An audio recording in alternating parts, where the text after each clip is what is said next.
So before we jump into this episode, I've noticed that quite a lot of the people viewing the channel are not subscribed. If you haven't subscribed to the channel yet, please make sure you do so. It supports the channel more than you could think, and it's going to help us to keep growing the channel as well. Testing. 1, 2, 1, 2. It's quite ironic now, really, isn't it, that I'm filming this episode in a bar, surrounded by all this alcohol that I no longer drink. So yes, change of location for today's episodes and potentially the foreseeable episodes. So yeah, we are at Kev's Cavern, which is my dad's bar. This was a little project that he, I think he started in the lockdown, because like everyone, he had all this time on his hands, and he thought, why not?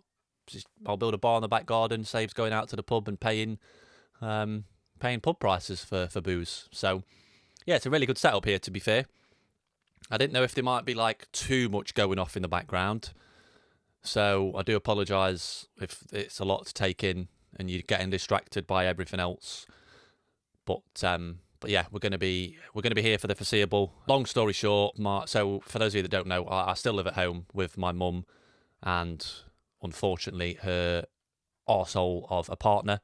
And he has now decided that after 9, well, this is the 10th episode, that 10 episodes in, he no longer wants me filming in the conservatory, even when he's not in the house.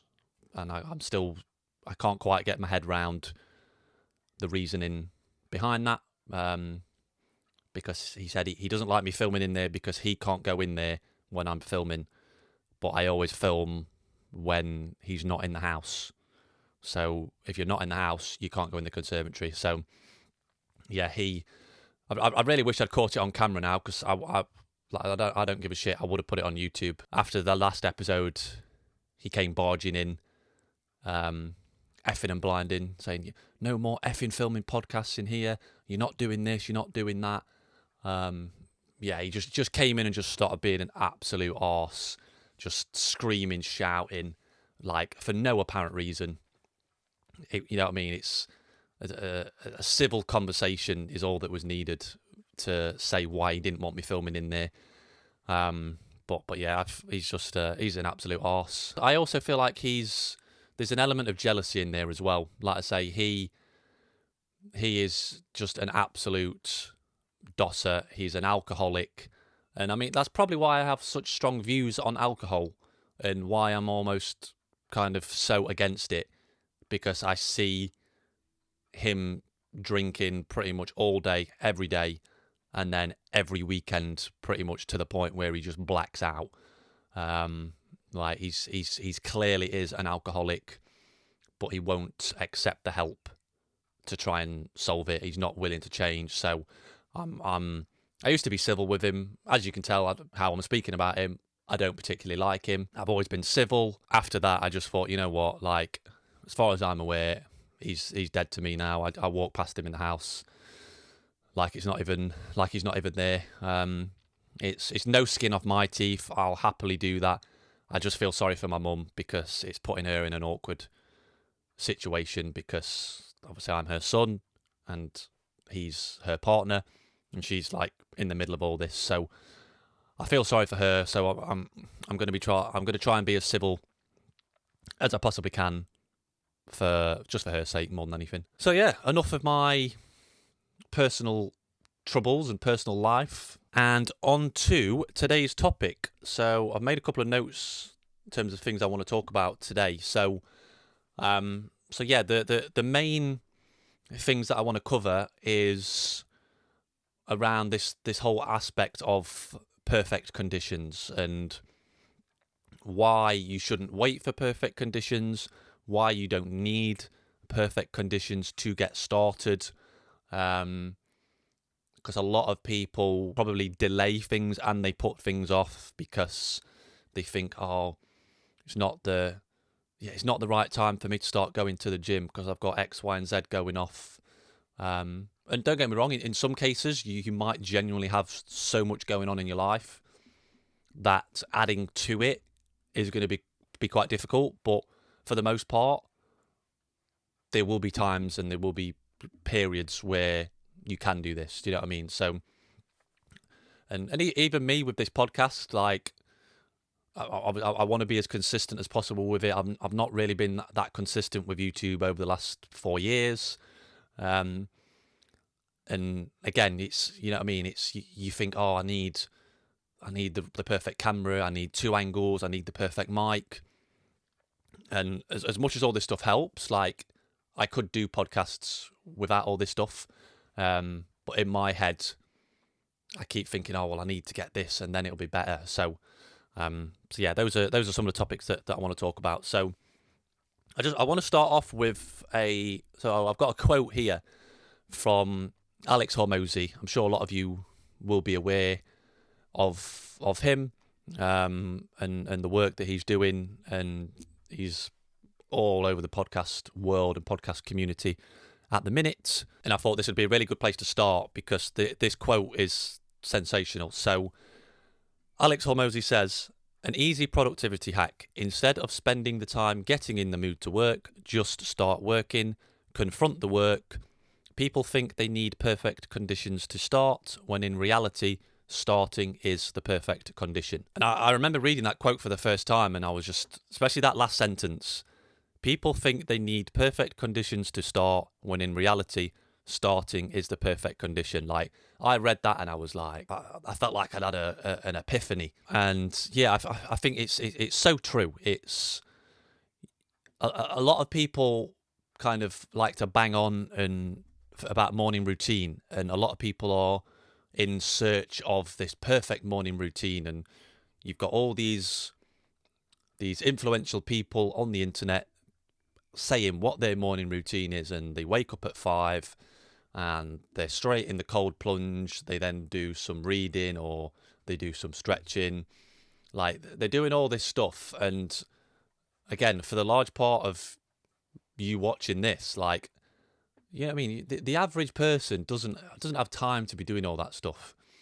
And I just think this whole getting in the mood to work and like getting in the mood to train, like, it's bullshit. And that from a training perspective, that's why you always hear people say discipline over motivation. Because if you're trying to spend all this time motivating yourself, and you feel like you have to motivate yourself to do something, like, that is just going to take up so much more energy, so much more time, as opposed to just actually doing it. Nobody always wants to go to the gym, like, regardless of what level you're at. I mean, like, the Cristiano Ronaldo did a podcast recently with Whoop. He's got like a partnership with them now, and he says, I can't remember what the question was that he asked him now, but it was something along the lines of how do you still stay hungry, and how do you still keep your work ethic up for this long?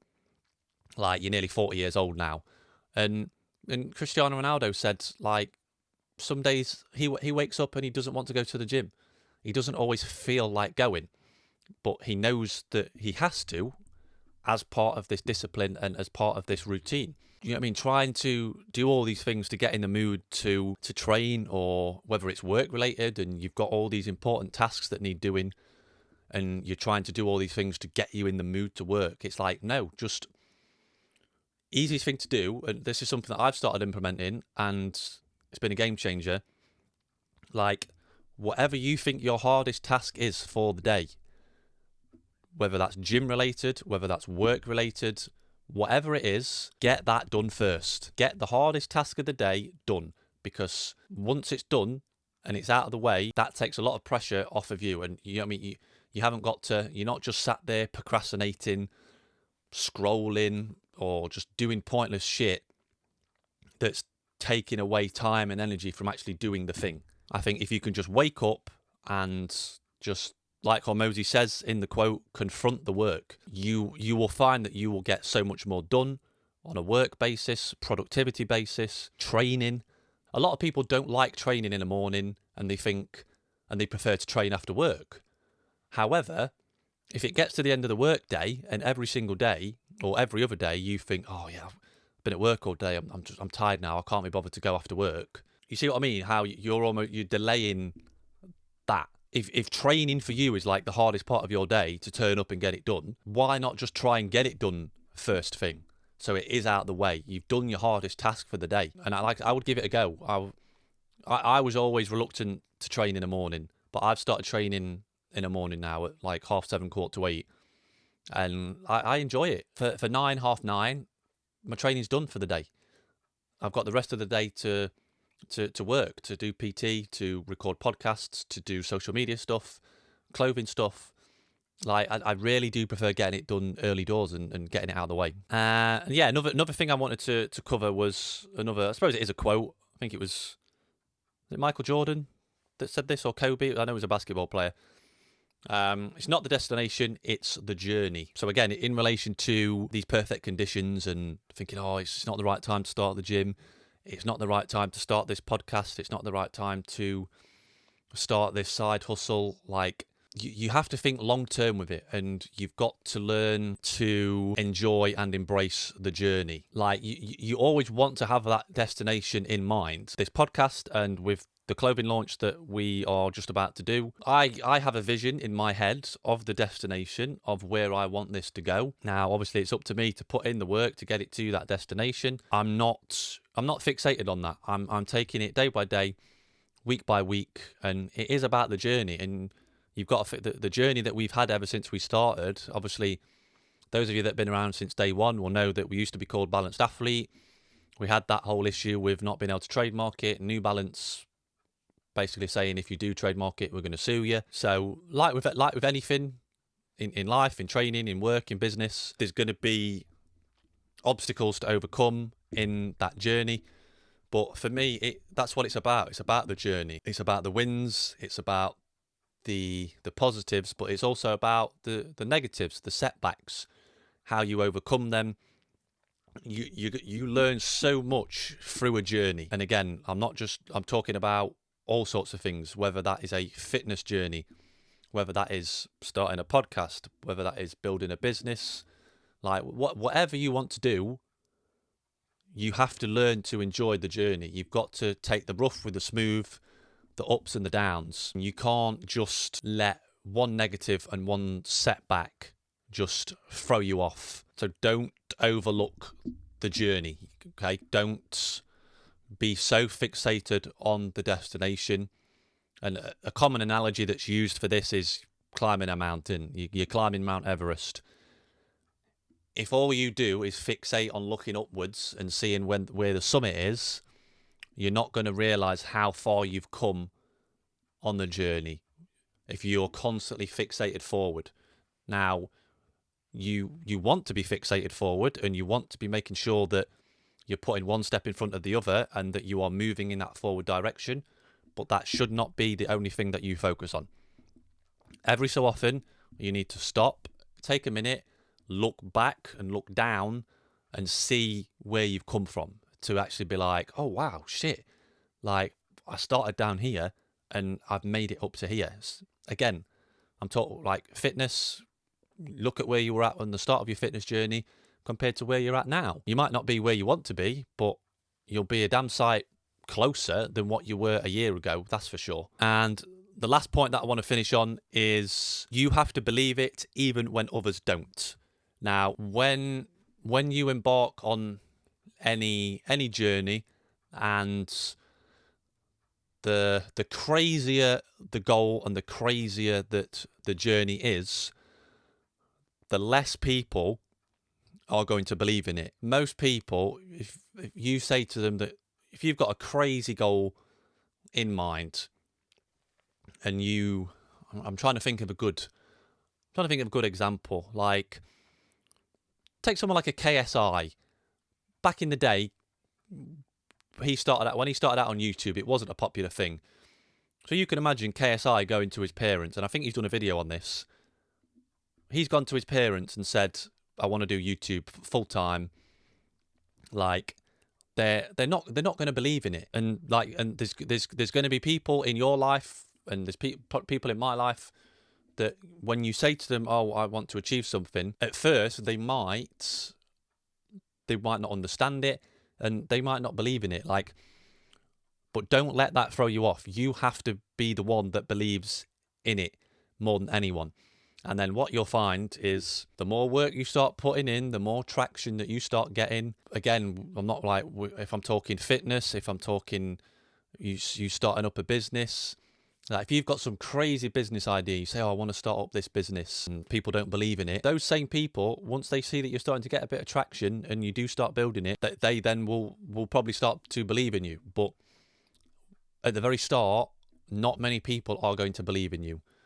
It might just be yourself or a very small handful of people, but don't let that put you off. You have to be your own hype man, hype woman. And like relating that to YouTube, do you know what I mean?